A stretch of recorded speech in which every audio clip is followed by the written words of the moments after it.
I see dead meat. We all go a little mad sometimes. Get you. You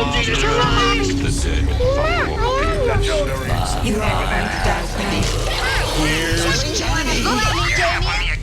It's all for you.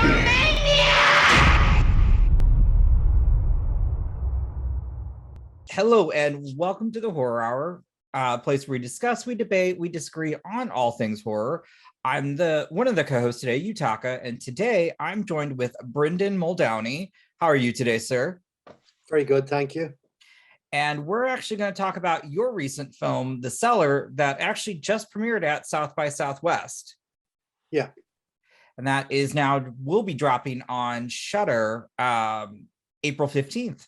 April 15th on Shudder exclusively, but also it's got a limited theatrical run. Ooh. Yeah. This would be nice to also then see in theaters. I'm going to have to see if that's playing near me. I don't know yet with the information of how many screens and where hasn't come out yet. It will be, but it is getting a small theatrical run, yeah. So was this your first time premiering at South by Southwest? I have not actually I just went to Sundance, and so next year I'll go to South by Southwest.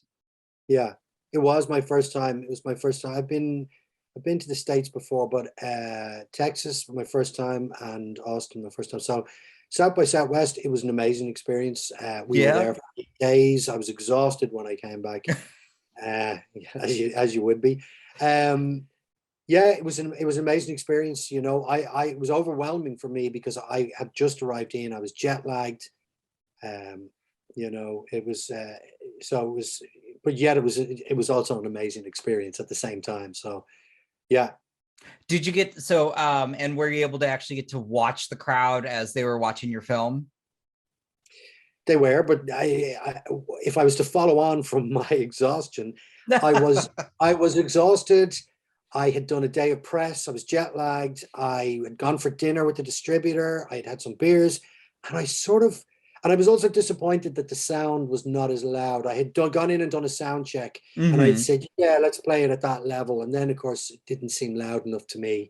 So I was seeing the negatives there, but I was enjoying it. And then I was so exhausted, I fell asleep. Oh, no. I've seen the film 50 times more. Of course. I've seen it a lot of times. I mean, I only fell asleep for 30 seconds, and Elisha nudged me and said, wake up. So, but look, I think it is nice seeing it with an audience, but of course you're too focused with technical things, and you know, I always find it very difficult to watch my films anyway. My second feature, I never ever sat in an audience and watched it. I mean, that stems from my first feature, Savage. At its premiere at the Galway Film Fleadh, I went up on stage and introduced it. So the whole audience knew who I was. And I came down and sat in a chair, which was at the chair, there was an aisle between me and the chairs behind. But whoever was in the chair closest behind me would have seen me come down off the stage after introducing it and sit down. And the whole way through the film, they kept going, oh, like, you know, through the film. And there's a bit in the end of Savage where I had these titles coming up throughout. And at the end, because it was broken into chapters, and at the end, Revenge, it comes up in red with a big Gaspar Noé sound. And I just heard behind me, I heard, oh, for fuck's sake. And but I was, you know, I'm sorry to this day that I didn't look around and go, if you don't like the movie, get the fuck out of here. Sorry for cursing. No. I'm always happy here. I'm very, trust me, you are fine with that. We're Irish. This is it's part of our vocabulary, but I try my best not to. But to this day, I still think I should have just, you know, I should have confronted that person because it was just downright rudeness. I don't mind if you don't like the movie, but like, you don't sit behind the director going on the whole way through it loudly so they can hear. So I think that traumatized me a bit. And then my second movie was definitely difficult subject matter. It was based on a Japanese novel by an author called Kiyoishi, who he's written, if I was to look him up here really quickly while I'm talking to you, but this was a novel about necrophilia. And so we're that would be a touchy topic. What? That would be a touchy topic. Yes, a very touchy topic. But what you've got to understand is I tried to make this. I tried to make it my own. So he's made films like Apartment 1303 was remade. That was remade. There it is. There it was remade with. It was a ghost story, and it was remade with Misha Barton. Okay, I do remember that one. Yeah, he also wrote the novelization. Now I say the novelization of The Grudge. He wrote The Last Supper, also known as The Shonen Flesh-Eating Doctor. So he deals with, you know, high concept sort of like that's a plastic surgeon who gets tasty, he becomes a cannibal. And I'm gonna look that one up. yeah. That sounds interesting. Well, anyway, this novel came to me, and the Irish company who made it, Fastnet Films, had met the company TOA Entertainment in Cannes, and there was a treatment for it, and there was something that attracted them, but I don't know why they asked me. They came straight to me. I have no idea why. It's like, why do you think I'd be good for this? Is what you'd love to say to them. But I did read it myself, and I went, yeah, there's something to this. I tried to make it my own so that it wasn't exploitational, and I tried to bring in my own themes that I've been dealing with in some of my shorts, sort of existential themes of grief, you know, what happens when we die. So these sort of themes I tried to bring into it. So it became more a story about someone who was just obsessed with understanding death, has had a lot of death in their life. In the book, now I'm going to say this wrong, but it is a hikikomori. It's basically a shut-in, someone who stays in their room and won't leave. And there was a lot of references to also there's a very famous forest just outside Tokyo. There's been even films made about it. I think. Oh yeah, I know exactly which forest. Yeah, there's a lot of suicides in the woods. So this book was filled with suicide, necrophilia. It was. Anyway, I'm getting sidetracked, but I suppose the reason I'm saying it to you is I knew that this was touchy stuff, and I also knew that I had tried to put some of myself into it, so it was double as sensitive. So I never watched that film with an audience ever, not once in my life. Okay. Pilgrimage I watched once at Tribeca and thoroughly enjoyed it, and maybe because I didn't write Pilgrimage, it made it a little easier. But I sat and I enjoyed it nearly like it was someone else's film. I can't say that about this one. I did sit and enjoy it, but as I said to you earlier, I was overwhelmed, you know. So yeah, I really enjoyed it. It's funny because I was watching on my laptop, and I like to be comfortable in bed, turn off everything, so I have it to where I'm like pretty much immersed in the screen itself. And I'm gonna go ahead and say this was creepy as fuck. And then you also had to go ahead and add math to it, and I don't like that because I'm bad at math. But I really actually enjoyed it, and I would like to know, in terms of when it came to writing this story, was there any research or preparation that you did for this? Yes and no. You know, being honest, it is hokum. So, you know, it's nonsense. It's a sort of breadcrumbs detective trail that sort of gets you to where you want to go, which is a cool monster and a crazy ending. So in a way, it's nonsense. But okay. But having said that, there is logic to it. You know, I originally went through, in the short film, obviously you don't need to explain mythology.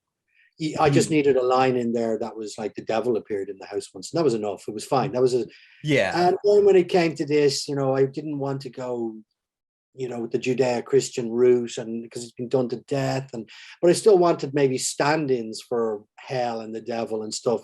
And you know, someone like H.P. Lovecraft is great at doing that. He's got different dimensions and demons from different parts of the universe. And well, look, I went through different mythologies. I tried to build a mythology from Irish mythology. So I had Druid, and I had Balor, the one-eyed king of the Fomorians, was in there at one stage, and I was sort of working all right, but it wasn't really getting anywhere. And then one day I just went, you know, this it has to be mathematics. It has to be maths. First thing I did was Google mathematics and evil or something, and up popped evil numbers. And I went, oh, maybe I'm onto something here, until I realized that it's just a name. Evil numbers means nothing. It's just something boring. So I started to continue looking through, saying, how could it be mathematically based? And again, Love Eternal dips into ideas about the universe and how small we are and how big the universe is, and fractals and how they are everywhere from the universe into a leaf or our eyes, and how everything's interconnected. And won't say quantum physics, but I did a lot of research in quantum physics at that time. And I've probably I don't understand half of it, but I do like how it opens my brain and makes me think differently. It's probably a good replacement for religion for me, is because it is something I don't understand. We don't understand where we are in the universe and what it is. So that's to me, that's true. Good enough. That's as good as religion to me. But so I think I naturally sort of, and also the Lovecraft thing, where it is universe or different worlds. And I just naturally went towards the string theory of the different dimensions. I mean, again, look, people will say dimensions aren't places. Yes, I understand that, but they are different perceptions, say, of the world. So it could, but anyway, that's where I started to go to. And through my research, I started to discover that Erwin Schrödinger had moved to Ireland and had worked on basically what the start of the string theory was. And he had worked on it here. And I thought, that's too good an opportunity. I'm going to have my character have worked with him. And so, that's where I came from there. And then obviously there's the Hebrew glyphs and the sigil. I mean, I sort of tied that in because I wanted a cool demon. And in a way, I call the hell, I call it the void. And that's why the house is called Chaos House, or it's spelled Xaos. But Chaos is actually the Greek for the void before time. So it's it's the void before time. So in a way, that's why the ancient evil is the what we're all talking about here is that there's some, and obviously the demon you see in it, we say is just a gatekeeper or a soldier. So in my mind, there's far worse going on and far more ancient evil sort of in this place than say when we see a demon walking around. And I liked the demon was really badass. Quite enjoyed that. When it came to that house, did you find, was this on location in terms of you found this house, or did you have to actually build in terms of a set to create what we had seen in the film? Yes and no again. The house, look, it's not always a romantic story. It's basically one of the financiers is the RAP Fund, which is they will fund films that shoot in certain parts of Ireland that maybe need more shooting to happen. So there's Western counties. There's about six or seven of these counties in the west of Ireland. And, they've had a lot of films shooting over there, and some of the films have been using the more obvious counties, and they pointed us towards County Roscommon. It needs a little bit of love. So we went, all right, we'll go there. There was about 10 big stately homes in this county. I was looking very specifically I knew that you may hear an ice cream van outside the window. There's someone owns an ice cream van on the estate here, and they come in around this time. I just heard it. I was always looking for a long corridor that led to a door that could be the cellar door. I had given up on the idea that I'd find a house with a perfect cellar. So I knew I was going to build a set. I just wanted a long corridor leading to a doorway, because then I would, I'd be able to work with that.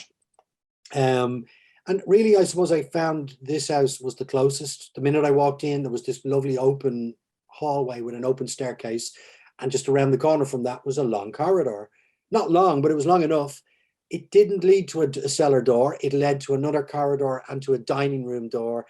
But the production designer said to me, no problem, we'll build our own cellar door, and we'll and our own little cloakroom cupboard in there where we'll put coats and stuff, and then they can turn left and then we'll build the set in the studio, and we'll have the same cloakroom at the top, and they can come around. So it was, seamless there. Yeah, I couldn't tell. That's amazing. You couldn't tell. The other build really was in the playroom. There's a sort of cupboard hidden space in there. We built that as well. We built it so it could be movable, so we could actually go in behind it and shoot out, and we could move it up the room a little bit. Oh, okay. Yeah, That's nice. Yeah, I also need to say thank you for bringing Elisha Cuthbert back into horror, because I'm a huge fan of seeing her in the horror genre. So it was really nice to see her within this role. What was it like working with her?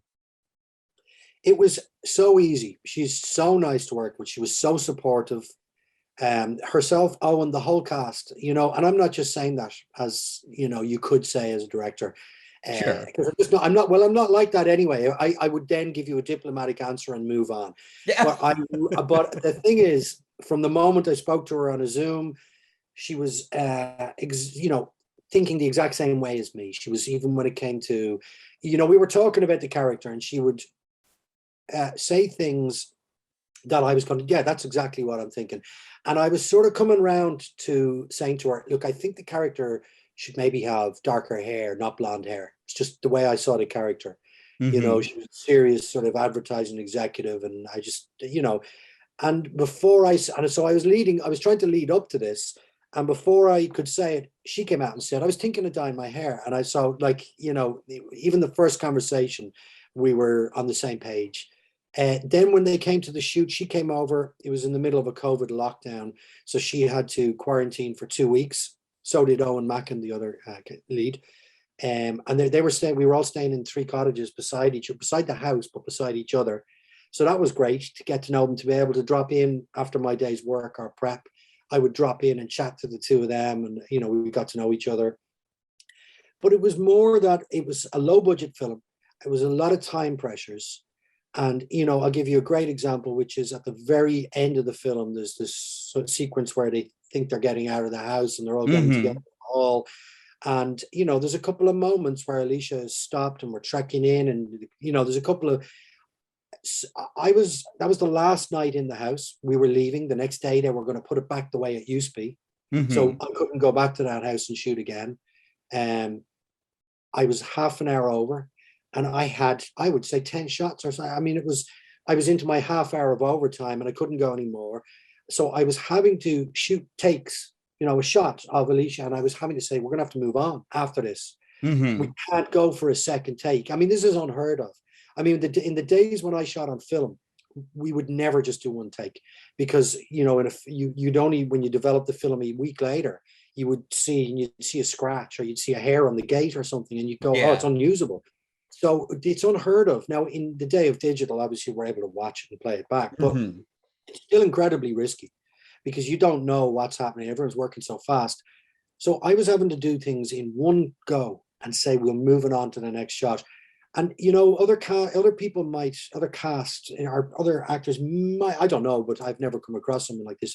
But it would be understandable if they would panic, or they'd get angry, or say, you can't rush me like this, or even deliver a rushed or panicked performance. All of the cast, not only did they step up in a very calm way, so keeping me calm and say, look, we can do this, we'll do it. The second important thing was they were able to nail the takes in one go, because they knew how important it was. There was no messing. So the only mistakes you'll see in the end there is the odd focus issue. There might be the eyes might go soft for a split second, because we were moving so fast. But the cast were, like, that night, I knew they had my back. They were so supportive, and but that's a good example of just, another example. That's really amazing. We were down this dark, smelly, wet, miserable tunnel with water dripping from the roof. And it was in November, it was cold, and Elisha was in a tank top, a sort of vest, and the water was dripping on her. She was cold. She wasn't complaining. She was just doing this. I do remember saying to her that night, saying, look, you'll laugh about this in 3 weeks. It'll be all over. It'll be fine. It'll be fine. But yeah, look, but that's a long way of saying that they were a brilliant cast, the most supportive cast. They were just beautiful, really nice to work with. Yeah. You had mentioned this was filming during the lockdown, and I've always found it very interesting because I think obviously COVID has vastly changed all our lives. How was it filming during that?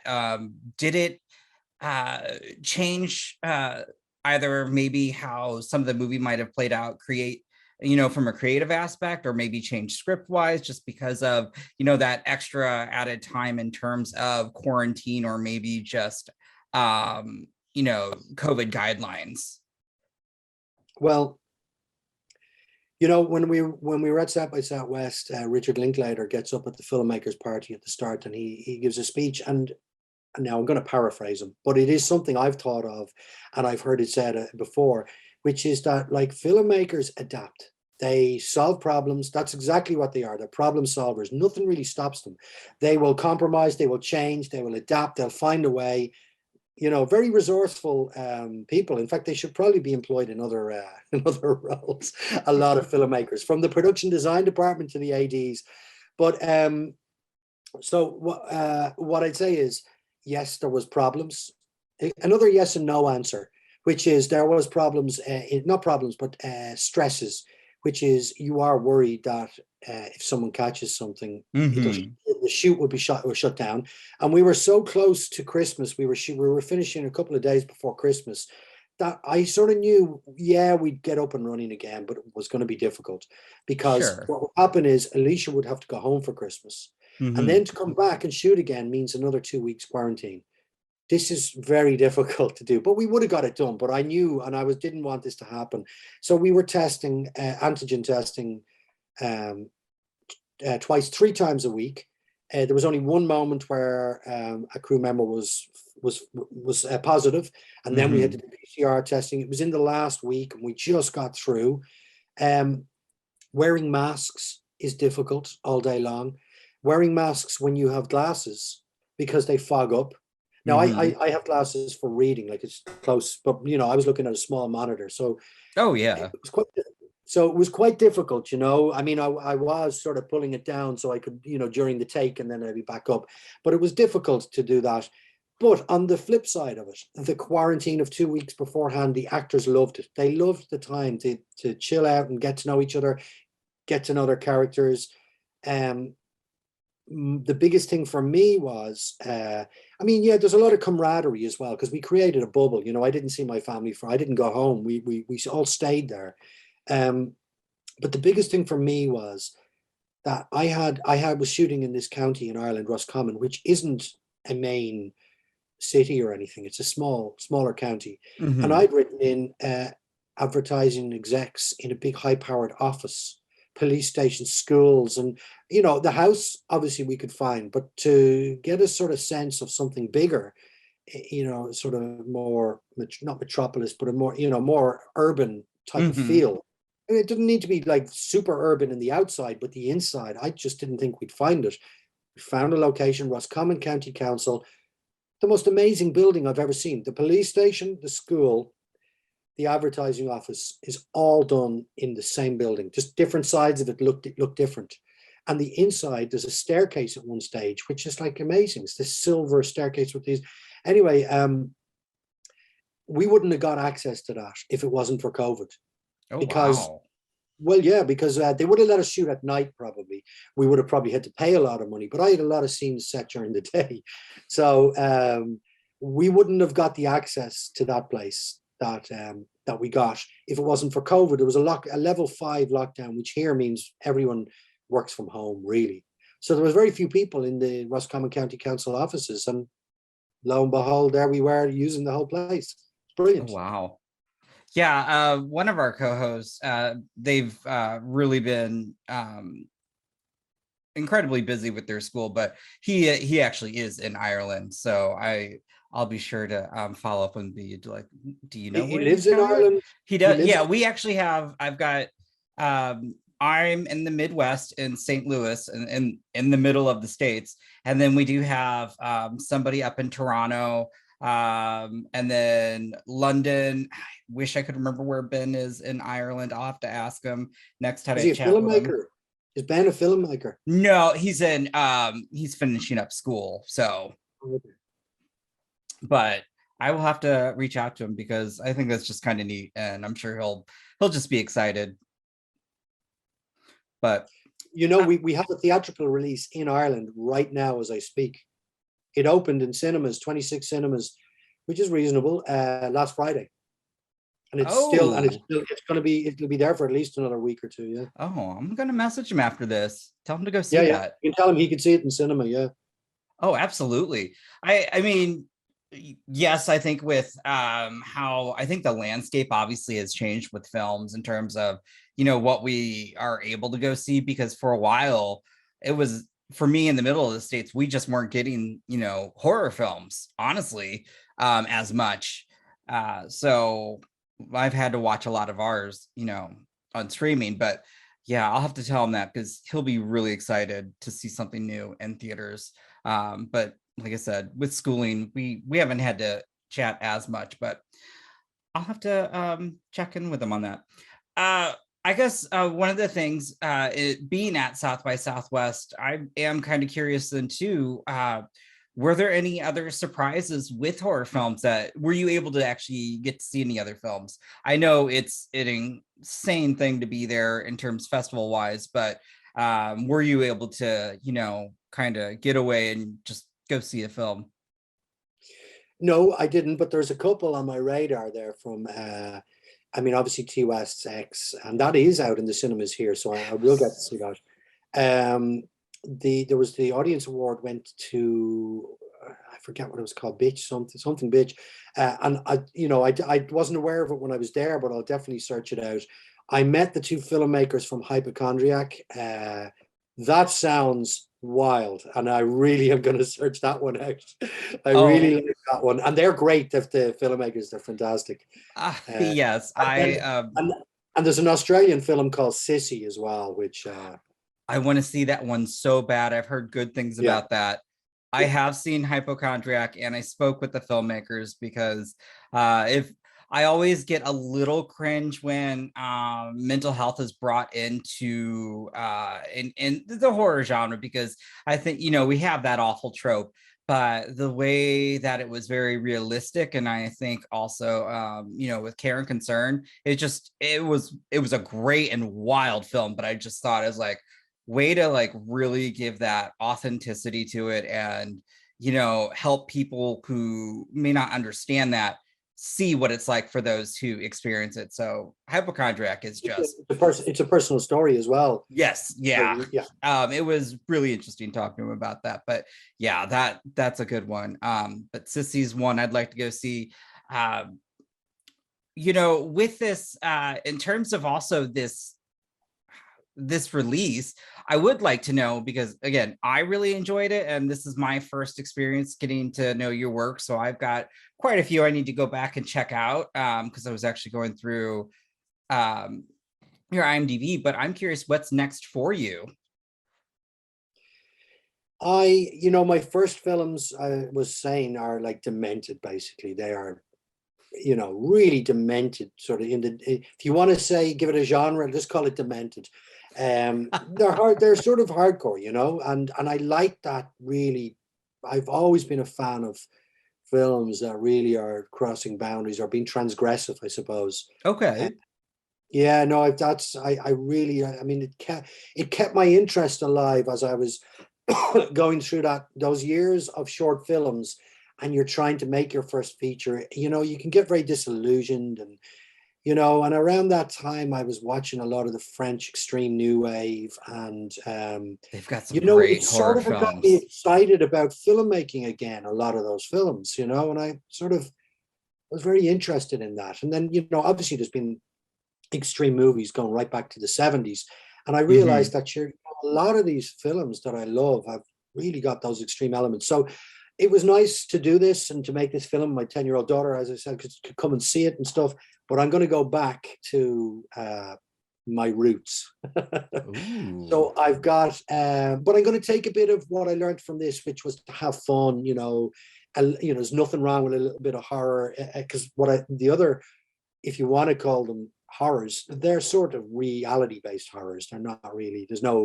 They're about the horror of man. Whereas I'm going to keep the supernatural. In fact, it's going to be wild, supernatural. It's going to be mind-bending. It's a revisionist horror with St. Patrick trying to convert a sect of druids in Ireland as Christianity was coming in.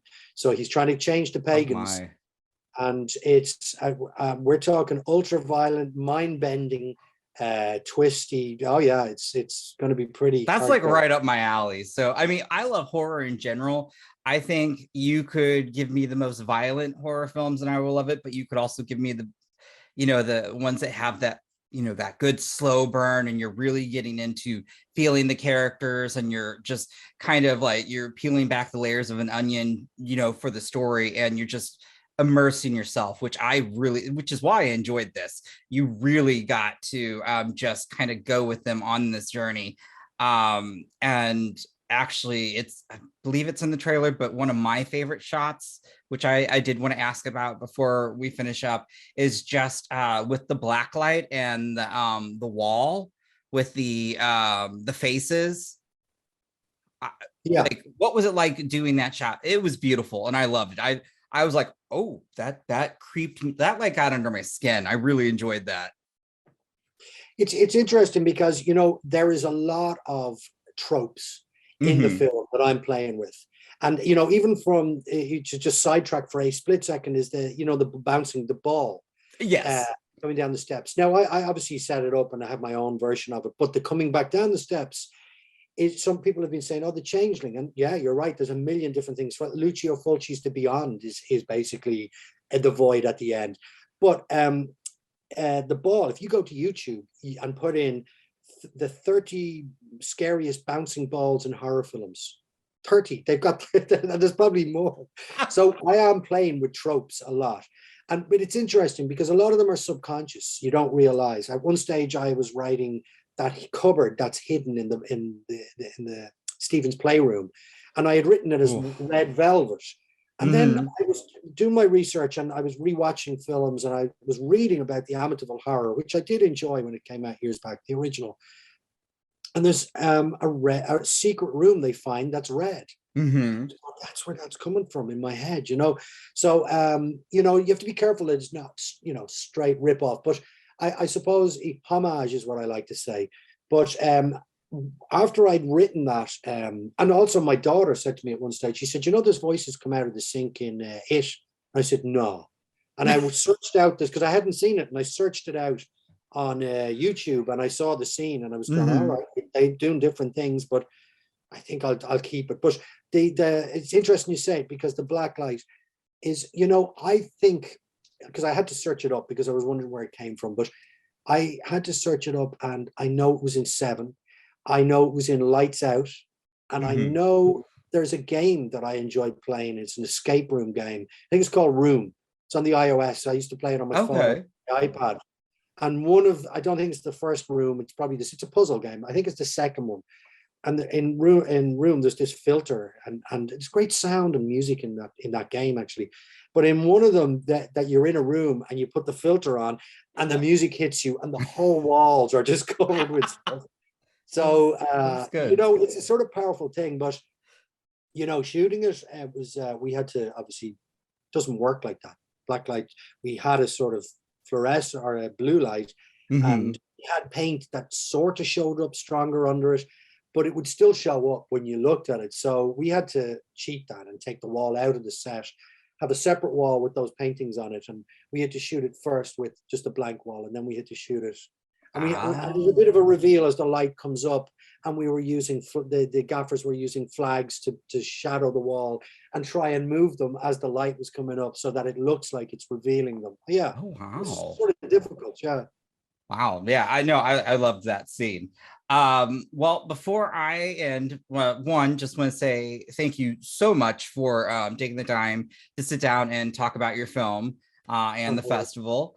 I would just like to finish up with one question that I've been asking, and that is, over the past year and a half, has there just been a favorite thing in horror that you've really enjoyed? Because there's been so much, I think, either that's trending or been very fun and divisive, or has created a new meme or something. I'm just curious, what in horror just has been really great in this past year and a half for you? You know, I'm probably going to forget. I'm probably definitely going to forget one. And I'll kick myself as I come off this interview. But, you know, so the first thing that popped into my mind was a British film called His House. Oh, that's You know a this? good one. Yes, Yeah. with was it Wunmi Masaku? I'm just Googling it now. His House. To make sure I got the name right. Yeah, the refugee couple. That's it. Mhm. Yeah. Sorry. Well, yes, you're right. Yes, that's exactly the name. It's. I thought that was fantastic. Fantastic, actually. Yeah, no, that was just incredible. The performances and yeah, everything. Story, Well, yeah. It's when, look, I was talking earlier about the spectrum of horror. You know, there's this more serious ones and there's the fun ones, but that perfectly gets it right with, you know, serious themes and horror. So I thought mhm. that one was really good. Yeah.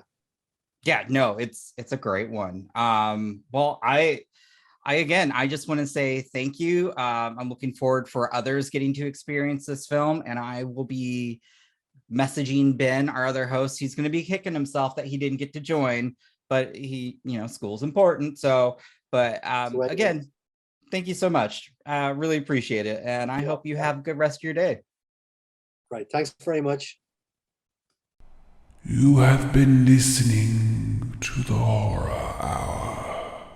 See you next time.